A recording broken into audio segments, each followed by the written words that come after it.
嗨，大家好，欢迎收看这期的卡乐旅游，我是康乐。云南虽然位于我们的西南边陲，但也是非常重要的一个省，同时也是我们沟通东南亚和南亚的窗口。大家最先想到的就是那些有代表性的旅游地吧？的确，那几个远近闻名的旅游地，一到旅游旺季的时候，那游客可是特别的多，可以说是非常忙碌的。再加上几个经济比较厉害的地方，省会昆明、曲靖还有红河这样几个地方，也是让整个省发展的中坚力量。最近这些年，也正是归功于这些旅游地，还有那些经济好厉害的地方，让整个省的经济一直在不断的进步当中。虽然这个省在西南边陲，也依然能够获得很快的发展速度。不仅仅是这个地方的城市发展很快，连小县城也越来越厉害了。今天要说的这个主角县城就在这个省的东南部，是归属于文山州管辖的一个小小的县而已。这个地方的名字非常吉利，叫做富宁县，这也是出自于人们对于这里的美好祝愿吧。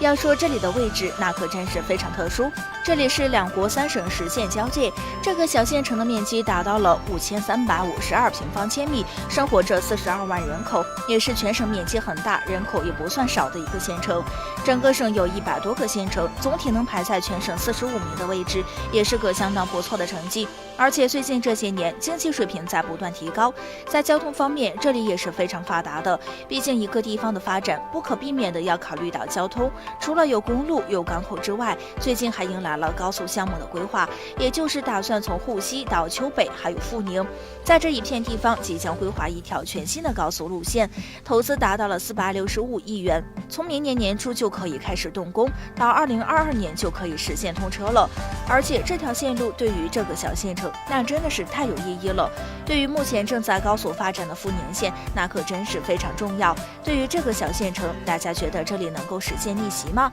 好了，今天就给大家介绍到这儿，下次会带大家去看更有趣的地方。喜欢我的欢迎点赞、订阅、评论哟，拜拜。